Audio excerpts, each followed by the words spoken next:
Hey, what's up? It's Chris from Brooker Films, and in today's video I'm going to show you how to cut out people from images inside of Adobe Photoshop and how you can use this technique to add objects behind them.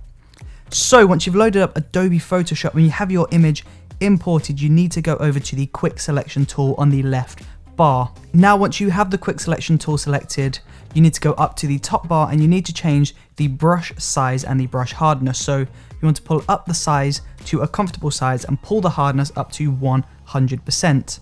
Now when you're ready, you want to very carefully draw over the person that you want to cut out, and be super careful when you're doing this and make sure you capture all parts of the person. You want to try and get this done correctly the first time around, but if you happen to forget or happen to not select an area, you can always redo this process as many times as you need to get the perfect selection. Now once you've selected the person from your image, you need to hold Command C on your keyboard, and this is going to copy that layer, and press Command V. And this is basically going to copy that selected mask from your background layer and then paste that into its own layer. So this means that you've isolated your person from your photo. But unfortunately, the quick selection tool is not perfect, and sometimes it may overlap a little bit and you may catch some of the background that you don't want. So in order to erase this, you just need to go over to the eraser tool, adjust your size and your hardness of the eraser tool brush, and making sure you're selected the isolated person layer, you want to go over your person and delete anything that doesn't belong within the frame.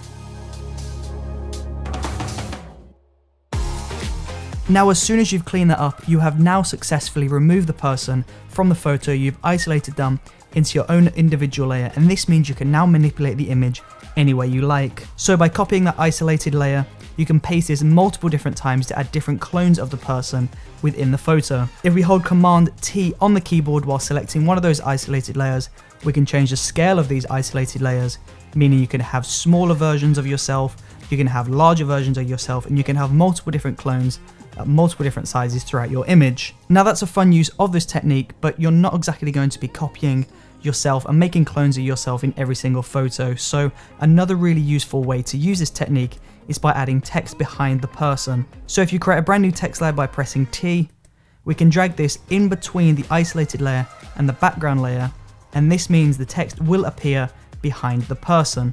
Of course, you're not just limited to text though. You can create a shape layer, you can draw some doodles behind the person. The sky is the limit, and this technique is the sky is the limit with this effect, and this technique is a really useful and really important technique to get your head around because it can be used in so many different ways. That is how you cut a person out of your image inside of Adobe Photoshop.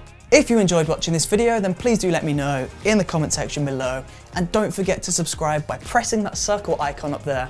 And also, don't forget to check out the previous video by clicking this rectangle icon just down here.